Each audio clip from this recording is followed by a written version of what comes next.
네, 우리는 스가랴서를 통해서 지난주에 이끔이와 따르미로 연결되는 교회가 되어가라 이렇게 말씀을 받았습니다. 4.5km 레이스를 시작하라는 주님의 명령으로 이제 받은 것입니다.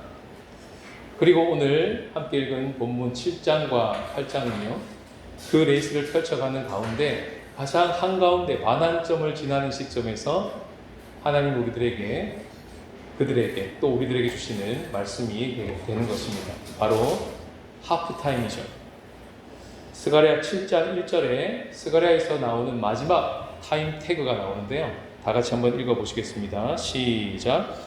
다리오 왕 제4년 아홉째 달 곧 기슬레월 4일에 여호와의 말씀이 스가랴에게 임하니라. 다리오 왕 제2년 여섯째 달에 성전 재건축이 시작되었습니다. 그리고 6년째 아달월 12째 해라 그랬죠. 그때 성전이 완공되었습니다. 총 4년 6개월이 걸린 겁니다. 그런데 오늘 본문의 타임 태그는 딱 한가운데를 지정하고 있어요. 다리오 왕 제4년 9째 달, 성전 건축이 시작된 지 2년 3개월이 지나고 있는 그 시점입니다. 정확히 가운데. 우리 개인의 시간표는 모두가 다 다릅니다. 그러나 교회적으로 말씀 앞에 서는 교회라고 하는 말씀을 받아서 우리는 전반전을 달렸습니다. 그리고 하프타임을 가졌고 그 끝자락에 지금 서 있습니다. 그리고 이제 후반전을 달려갈 겁니다. 뿐만 아니라 우리 모든 일터에서도, 가정에서도, 각자의 삶터에서도 전반전이 끝이 났습니다. 그리고 하프타임이 지나고 이제 우리 아이들도, 우리 성도들도 각자의 삶터와 일터에서 후반전을, 2025년 후반전을 달려 나가야 합니다. 바로 이 지점에서, 이 하프타임의 끝자락에서 하나님이 우리에게 오늘 이 본문을 통하여 말씀하기를 원하시는 것이죠. 하프타임에 하나님이 어떻게 우리에게 말씀하실까요? 그분은 우리 인생의 감독 되십니다. 그래서 하프타임에 우리를 부르셔서 작전을 명하십니다. 이 하프타임을 그저 쉬는 것으로 끝나지 않도록, 후반전을 잘 달려갈 수 있도록 하나님께서 우리들에게 두 가지를 점검하라고 오늘 본문을 통해 말씀하십니다. 그것을 경청하고 함께 순종하며 나갔으면 좋겠습니다. 첫 번째 메시지입니다. 시작. 방향을 점검하라. 오늘 본문의 시작은요, 베델에서 2명 플러스 알파 되는 어떤 사람들이 올라와서 질문을 하게 되는 것으로, 예루살렘으로 올라와서 질문하게 되는 것으로 시작합니다. 2절 3절에 보시면 질문 이것입니다. 성전이 무너진 지 70년이 다 되어가는 이때에 저희들은 오랫동안 오래 금식을 해왔습니다. 이거 계속해야 됩니까? 라고 하는 질문을 가지고 왔습니다. 그들의 워딩을 살펴보면 여러 해 동안 해왔다는 게 조금 강조되는 느낌입니다. 조금 칭찬을 받고 싶었던 것 같아요. 그러면 이 질문에 대하여 아마 제사장이든 스가랴 같은 선지자가 대답을 했다면 수고했다, 조금 더 하자 라고 하든지, 아니면 이제 그만해도 돼, 충분히 했어 라고 하든지, 그런 답이 올 것 같은데 5절에 보시면 의외의 대답이 하나님으로부터 옵니다. 5절을 다 같이 읽어보시겠습니다. 시작. 온 땅의 백성과 제사장들에게 이르라. 너희가 70년 동안 5째 달과 7째 달에 금식하고 애통하였거니와 그 금식이 나를 위하여 한 것이냐? 이 말씀 앞에 우리 잠잠히 묵상해 보면요, 하나님이 조금 속상하신 것 같습니다.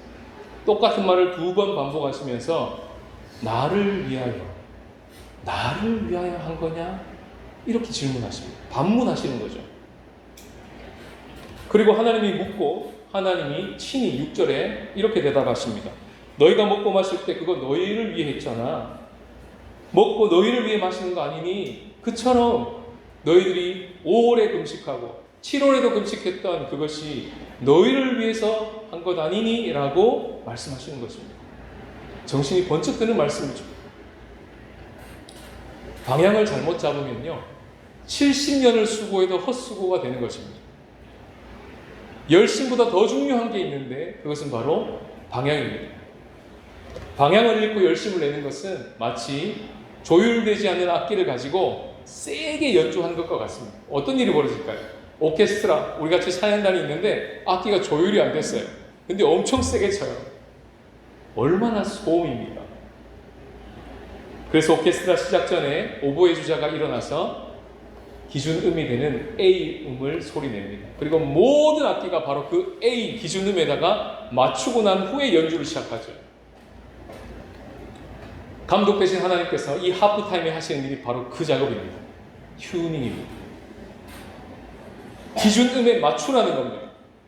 A음에 맞추고 후반전을 달려가라는 거예요. 그럼 그 A음이 뭐겠습니까?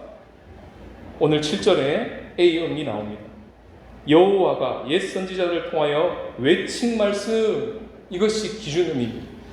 그 내용은요 9절 10절에 나옵니다. 다 같이 한번 읽어보시겠습니다. 시작. 만군의 여호와가 이같이 말하여 이르기를 너희는 진실한 재판을 행하며 서로 인애와 긍휼을 베풀며 과부와 고아와 나그네와 궁핍한 자를 압제하지 말며 서로 해하려고 마음에 도모하지 말라 하였으나, 기준이 나왔습니다.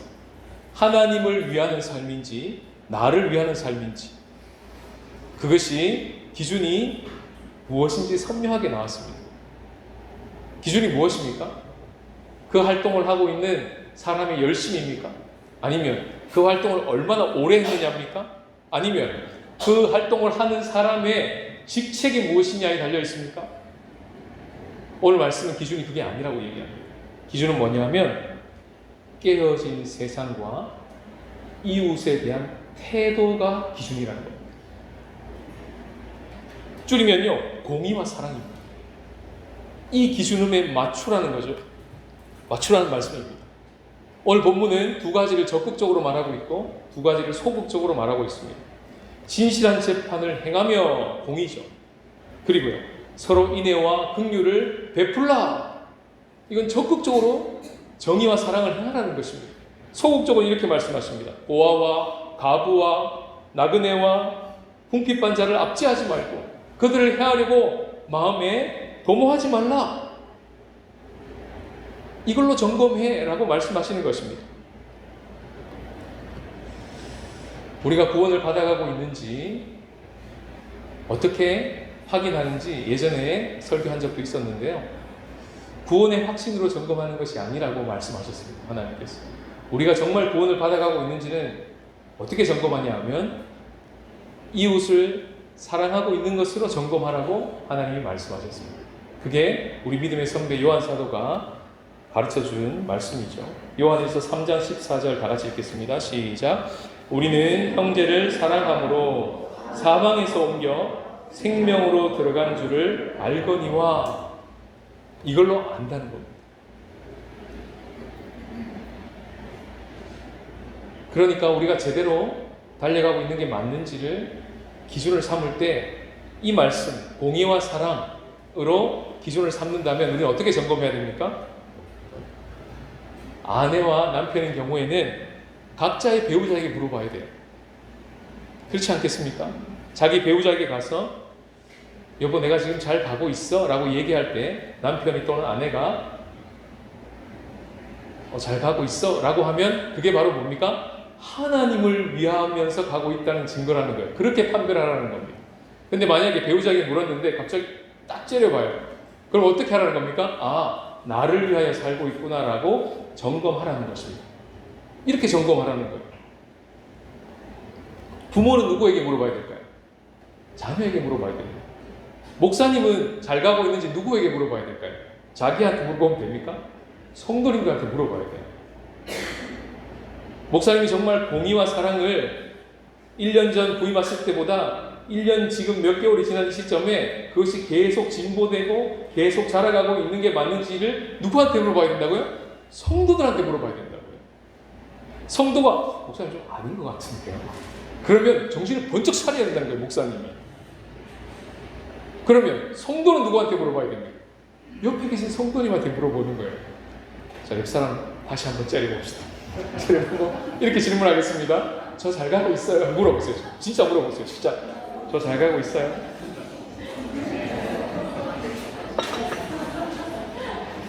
그분의 한마디에 우리의 사활이 걸려 있는 거예요. 이렇게 점검하라는 거예요. 거기다가 오늘 말씀해 보면 깨어진 세상의 태도까지 들어옵니다. 뭐죠? 진실한 재판을 행하고 과부와 고아와 나그네와 궁핍한 자를 돌보며 이 기준까지 들어오는 거예요. 오늘 저희 집에 손님 2명이 또 오셨습니다. 3박 4일 또 머물게 됩니다. 요 앞에 앉아 계신데요. 이분들이 누구예요? 오늘 성경에 나오는 나그네입니다. 목사님이 하나님을 위해서 사는지 나를 위해서 사는지 뭘로 판단한다고요? 이분들 대하는 태도로 안다고. 성경은 그 말을 얘기하는 겁니다. 잘 섬기겠습니다.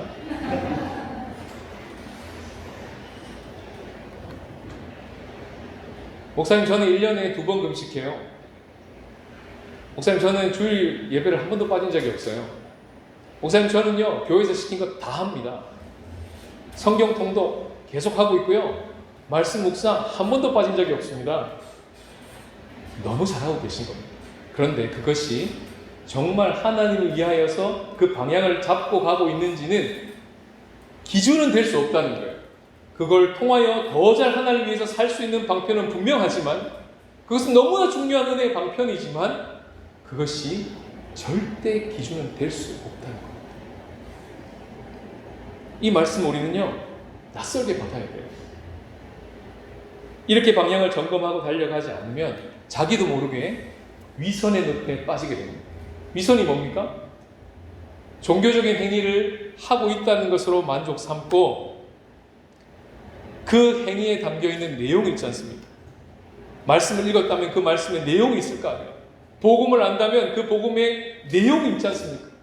그 내용이 내 삶 가운데 워킹하지 않는 것, 작동하지 않는 것, 사라지지 않는 것에 대해서 가볍게 여기고 맥관시 괜찮다고 여기는 게 위선입니다. 그냥 하고 있다는 거예요. 나는 드리고 있다는 거예요. 근데 그 내용이 내 삶 속에 작동하진 않아요. 이럴 수 있다는 겁니다. 그걸 전문용어로 퉁친다 그래요. 제가 지금 설교하고 있잖아요. 설교로 퉁치면 어떻게 됩니까? 전 설교했다 이거예요. 제 할 도리 다 했다 이거예요. 그리고는 일주일에 사는 동안 전한 대로 살든 말든 자기는 상관하지 않는다. 이렇게 사는 게 위선입니다. 예배를 드렸다 이거예요. 그리고 나머지 6일은 내가 알아서 살 거니까 간섭하지 말라는 거예요. 예배 드렸다는 거죠. 국가 조찬 기도에 내가 인도했다는 거예요. 내가 뒤로 무슨 뇌물을 가지고 무슨 관직을 사든 상관하지 말라는 거예요. 그런 일들이 벌어진다는 겁니다. 이렇게 되지 않도록 하나님은 어떻게 하라고요? 하프타임에 감독 대신 하나님께서 정조준하고 계시는 방향을 우리도 그 기준에 맞추어서 방향을 맞추라는 거예요. 맞추는 방법까지 가르쳐 주셨어요. 누구를 위해 종을 울리냐? 그것을 분명히 하고 후반전을 달려가라는 거죠. 이것이 오늘 우리들에게 주시는 첫 번째 메시지입니다. 방향을 점검하라. 두 번째 메시지 다 같이 읽겠습니다. 시작. 비전을 점검하라. 하나님 오늘 이어주시는 말씀을 보시면 방향만 튜닝하시는 게 아니라요, 그 방향을 향해 달려갔을 때 우리가 이르게 될 그 표적이요, 그 마지막 골이요, 그 꿈과 비전이요, 우리의 삶에 가시화되고 현실화될 그 목표 지점을 우리들에게 말씀해 주십니다.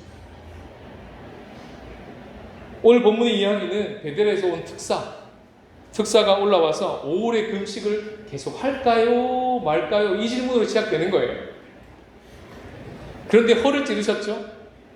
어떻게 해요? 그게 너희를 위한 거냐 나를 위한 거냐. 허를 찌르시면서 말씀하시고 난 후에 정신을 번쩍 차리게 하신 후에는 그 다음에 하나님께서 우리들에게 어떻게 말씀하시냐면 생각지도 못한 차원의 꿈을 막 그려내십니다. 질문은 그냥 5월의 금식을 계속 할까요 말까요. 이거 70년 동안 했거든요. 우리가 약간 어깨에 힘을 싹 들어가면서 칭찬받으려고 왔던 그 분위기 속에서 하나님은 이렇게 말씀하십니다. 5월만 아니라 4월도 금식했지, 너네들 7월도 금식했지, 10월도 금식했지. 그 모든 금식의 절기들이 기쁨과 희락과 즐거움의 즐기로 절기로 바꿔낼 거야. 이런 대답을 원했을까요? 상상도 못했죠. 전혀 동문서답이죠. 8장 19절을 다 같이 읽어보겠습니다. 시작. 만군의 여호와가 이같이 말하노라. 넷째 달의 금식과 다섯째 달의 금식과 일곱째 달의 금식과 열째 달의 금식이 변하여 유다 족속에게 기쁨과 즐거움과 희락의 절기들이 되리니 오직 너희는 진리와 화평을 사랑할지니라. 그러니까 고작 지금 눈앞에 펼쳐지는 상황은 70년 동안 그렇게 아등바등 살았어도 수준이 그 정도밖에 되지 않는 질문을 가지고 온 거예요. 그러나 하나님 거기다 대고 허를 찌르는 질문을 하셨지만 정말 상상도 하지 못하는 놀라운 비전을 심어주시는 거예요. 지금 너네들은 베델에서 온 유다 사람 2사람 정도를 보고 있지, 나는 그 너머에 그 유다 사람 1사람 뒤에 말이 다른 10사람의 이방 사람이 그 유다 사람의 옷자락을 붙잡고 올라오는 그림을 나는 보고 있어. 이렇게 말씀하시는 거예요. 8장 23절입니다. 다 같이요. 시작. 만군의 여호와가 이와 같이 말하노라. 그날에는 말이 다른 이방 백성 10명이 유다 사람 하나의 옷자락을 잡을 것이라. 곧 잡고 말하기를 하나님이 너희와 함께 하심을 들었나니 우리가 너희와 함께 가려 하노라 하리라 하시니라. 이건 마치 이런 분위기입니다. 우리가 작년에 신주한국기 20주년을 보내면서 공교롭게 하나님께서 20살 된 청년을 앞에 딱 세우셨습니다. 그리고 그를 유학 보내시고 파송 보내면서 그저 보내지 않고 우리 가운데 그의 이야기를 들려주시고 그가 어떻게 새로운 곳으로 떠나는지 우리 가운데 생생하게 보여주셨어요. 그러면서 주님이 우리들에게 주신 마음은 우리의 자녀만 20살이 되어 자립하여 자기의 자리를 찾아가는 정도가 아니라 신죽 한국 교회가 전체가 영적 청년이 되고 영적 부모가 되어서 걷기도 하고 뛰기도 하는 그런 하나님의 사람들이 일어날 거야. 그래서 자기의 자리를 찾아가고 이웃을 품고 기도하고 사랑하고 섬기는 그런 영적 산파들이 일어날 거야 라고 우리들에게 말씀하신 그런 분위기입니다. 지금 오늘 본문의 분위기가 그런 분위기예요. 부활절 세례식에 회심의 강을 건너는 자녀들을 하나님께서 앞에 세우셨습니다. 예수를 믿는다는 것이 무엇인지, 주인을 바꾼다는 것이 무엇인지 그들의 입을 통하여, 청년의 입을 통하여, 그들의 기도를 통하여 우리 가운데 들려주시고 보여주셨습니다. 우린 감격했습니다. 근데 하나님은요, 거기서 끝나지 않는 거예요. 너희들은 지금 너희들의 자녀와 청년의 앞에 서서 세례받는 정도를 보고 있지, 나는 그들의 옷자락을 붙들고 전혀 생각지 못한 뒤에 10명과도 같은 사람들이 그들처럼 나에게 올라오게 되는 그런 사람들을 보고 있단다라고 말하는 것과 같은 거예요. 엄청난 놀라운 비전이고 꿈입니다. 오늘 말씀을 읽진 않았지만요, 8장을 한번 묵상해 보시면 그냥 너네들의 교회 숫자가 늘어날 거야 이런 분위기 아니에요. 그 정도를 넘어섭니다. 거리에 노인들이 자기 자리를 앉아 지팡이를 잡고 앉아 있을 거야. 거리에 소년과 소녀들이 수많이 뛰어놀며 그런 모습을 보게 될 거야. 사람도 짐승도 싹스를 얻지 못했는데 이제 땅이 소산물을 내고 하늘이 이슬을 내리는 그런 길거리와 현장을 보게 될 거야. 그런 사업의 현장을 보게 될 거야. 그런 업무의 현장을 보게 될 거야. 이런 듯한 메시지를 막 쏟아내는 장이 8장이에요. 오늘 8장 23절을 묵상했던 한 분이 카톡방에 이렇게 나눔을 올려주셨습니다. 와, 이렇게 먼저 감탄하시고요. 이런 날이 대만 땅에도 일어나기를 기도합니다. 또한 신주의 많은 한국인들이 우리의 손을 잡고 기쁨으로 예배 자리에 올 그날을 기대합니다. 이렇게 올려주셨습니다. 꿈을 꾸게 되는 것이죠. 우리가 얼마나 이기적입니까? 우리가 괜찮을 때는 이렇게 지금처럼 다들 멀쩡해 보이시거든요.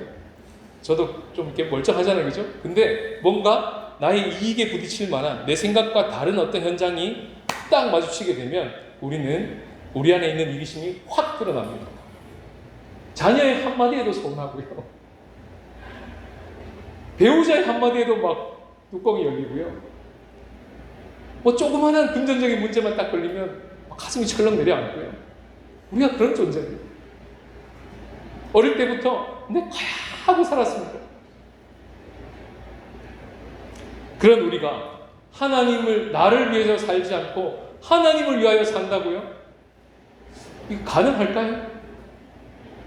이거 가능한 게임일까요? 종교 활동을 하느냐 안 하느냐 이걸로 방향을 점검하는 것이 아니라 깨어진 세상과 이웃에 대한 태도로 하나님을 위하는 방향으로 가고 있는지를 점검한다는 이 말씀 앞에 우리가 정직하게 선다면 우리는 어떤 성적을 받을까요? 우리는 어떤 결과물을 받을까요? 하나님 앞에. 여러분 자신 있으십니까? 이 기준 갖다 대고 우리가 구원받고 있는지 안 받고 있는지를 확인해 드리러 오신다면 여러분 저는 천국이 확실합니다 이러고 나오실 분 계세요? 제 점수를 한번 상상해 봤어요. 끔찍하게. 여러분 어떠십니까? 오늘 본문에 그 점수가 나와 있습니다. 7장 14절의 점수는 이렇게 나와 있습니다. 황폐. 8장 2절의 점수는 하나님을 크게 질투하게 함, 하나님을 크게 노하게 함, 이런 점수가 나와 있어요. 8장 14절의 점수가 이렇게 나와 있습니다. 저주. 말씀을 읽는데요, 맞다. 이게 우리의 점수다. 지금까지 우리가 살아왔던 점수는 이렇다. 내가 생각하는 점수보다 훨씬 낮은 거예요.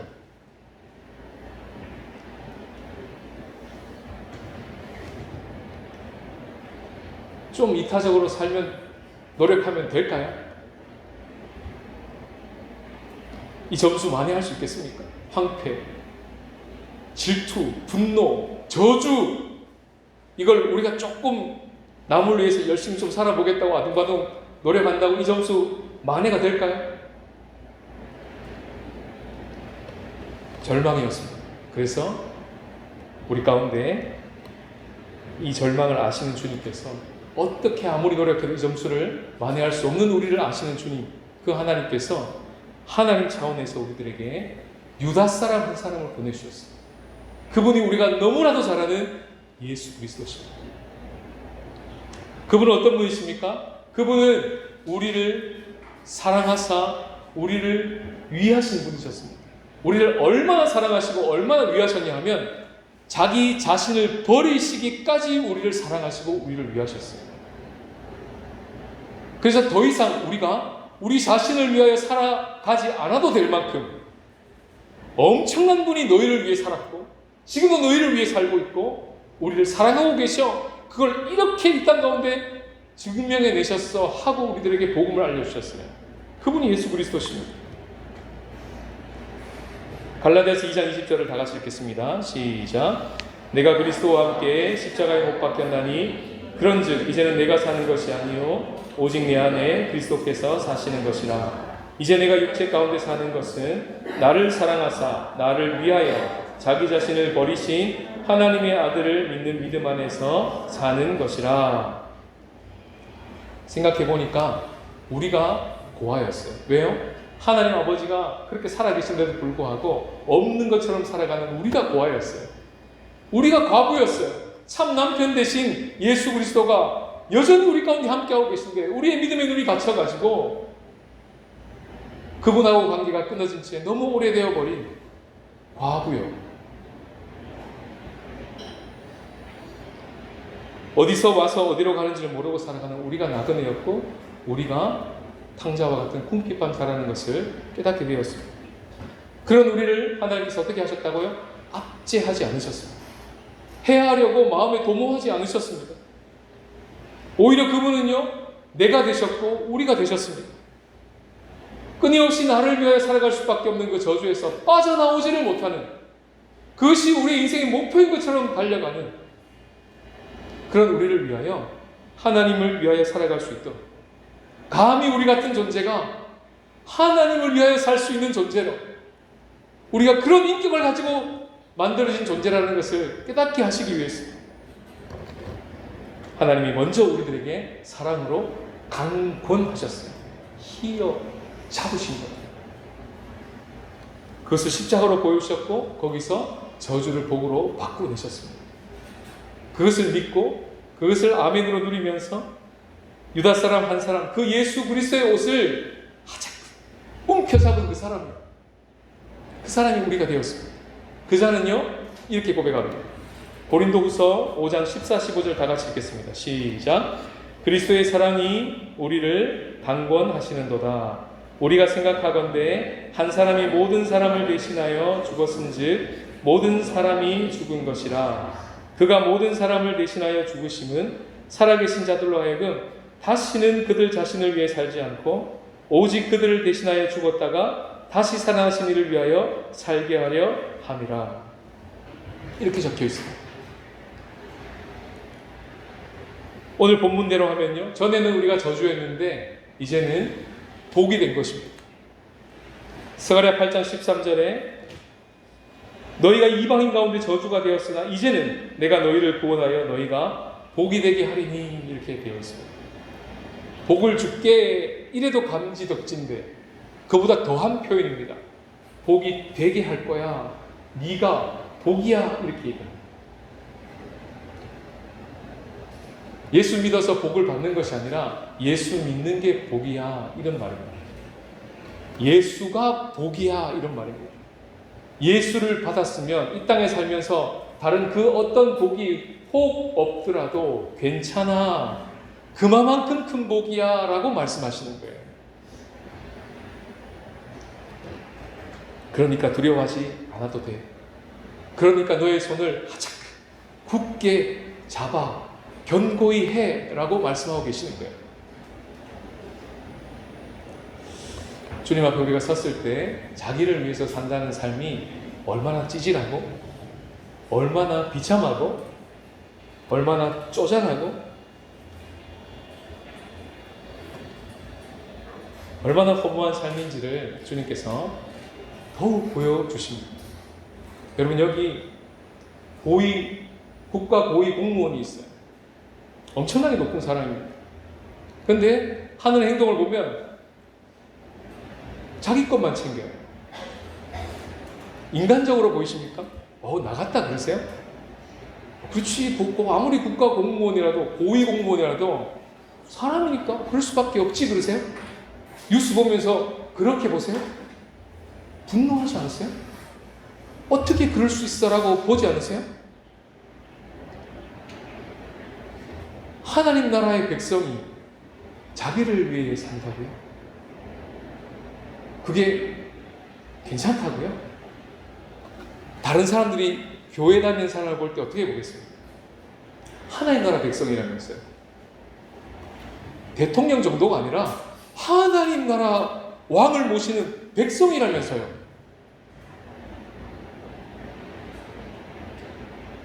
그렇게 보지 않을까요? 우리를?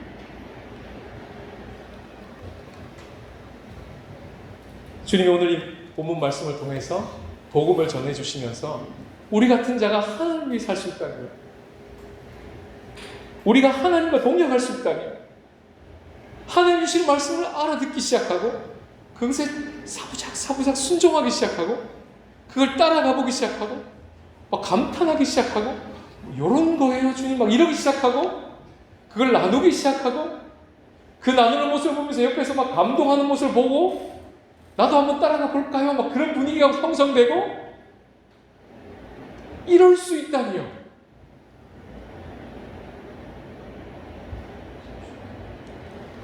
그 방향을 잘 가고 있는지 안 가고 있는지를, 종교 활동을 하고 있는지 안 하고 있는지를 보는 것이 아니라 깨어진 세상과 이웃에 대한 태도, 진실한 재판이 행해지고 있는지, 서로 긍휼과 자비와 인애를 가지고 베풀고 있는지로, 과부와 고아와 나그네와 궁핍한 자를 압제하지 않고 돌보고 있는지로 판단한다고, 그렇게 살아간다고의 기준을 너무 근사하지 않습니까?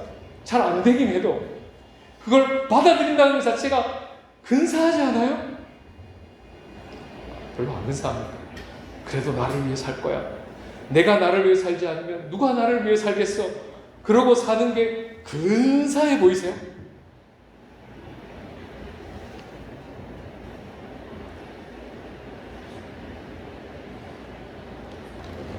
무엇이 진짜 근사한 삶인지 오늘 본문을 통해서 계속 우리들에게 말씀하시는 것 같아요. 솔직히 아직 희미합니다. 진짜일까? 하는 부분도 있어요. 그러나 각오는 있는 것 같습니다. 그렇게 살아갈 수 있는 힘이 나에게서 나오지 않고 고아와 과부와 나그네와 궁핍한 자 같은 우리를 압제하지 아니하시고 싫다하지 아니하시고 그런 내가 되어서 우리를 위하여 우리를 사랑하사 자기 자신을 버리신 하나님의 아들에게서 그 힘이 나옵니다라고 믿고 사는 이 삶이요. 이게 근사한 삶이라고 주님이 말씀하십니다.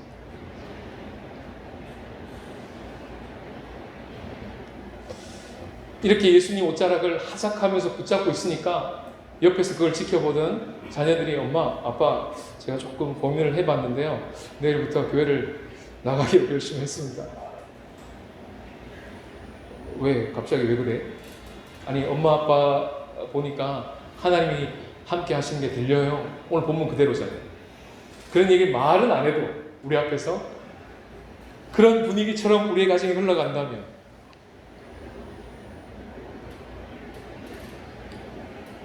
집사님, 권사님, 목사님 저 집사님처럼 살고 싶어요. 권사님처럼 살고 싶어요. 목사님처럼 살고 싶어요. 이런 말을 살면서 한 번이라도 들을 수만 있다.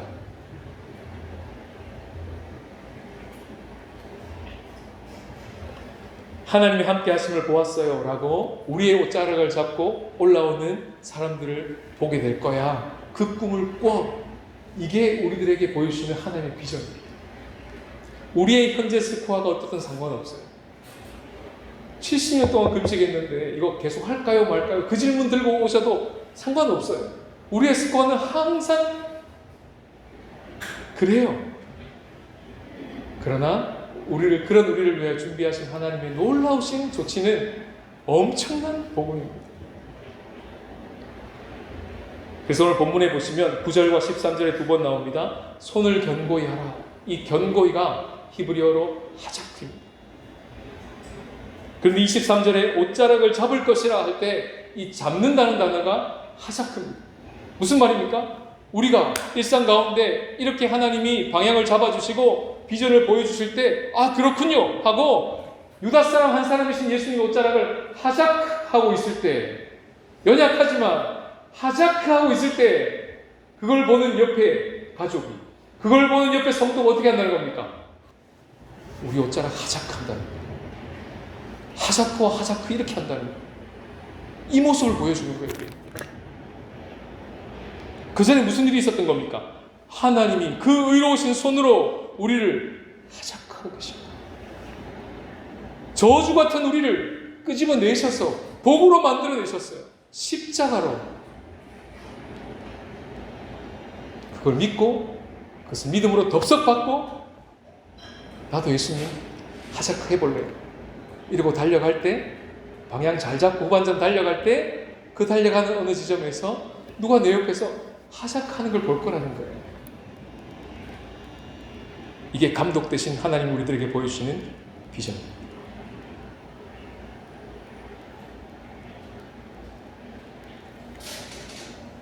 그래서 고린도후서에는 아까 읽었던 말씀이 있죠. 그리스도의 사랑이 우리를 강권하시는 하자크하시는 휘어잡고 계십니다. 사로잡힌 바 된 그것을 사로잡으려고 달려갑니다. 바울의 고백이에요.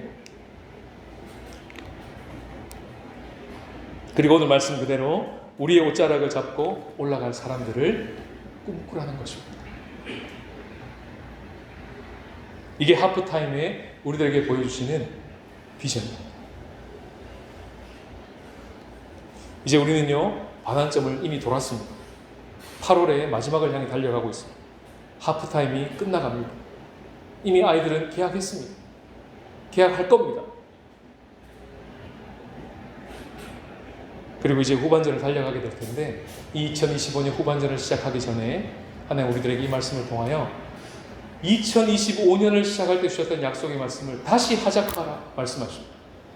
기억나십니까? 혹시 그 말씀 유산되진 않으셨습니까? 다시 그 말씀을 한번 되뇌어 보라고 말씀하십니다. 하프타임을 보내는 동안 우리 각자 마을에서 올린 각자의 말씀 있죠? 카톡방에 그거 한번 반추해 보시기를 바랍니다. 내가 뭘 올렸지? 어디에 말씀을 와닿고 어떤 말씀을 올렸지 한번 쭉 이렇게 한번 반추해 보시라는 거예요. 말씀 통독을 통해서 특별하게 와닿았던 말씀을 한번 옮겨 적어 보십시오. 포스트잇에 붙여서 달아 보십시오. 그렇게 해보라는 것입니다. 그러면 처음에는 내가 그 약속의 말씀을 하작하는 것 같지만 시간이 조금 지난 후에 깨닫게 됩니다. 아니구나. 하나님의 말씀이 나를 하작하고 계시구나. 나를 붙들고 견인하고 계시구나.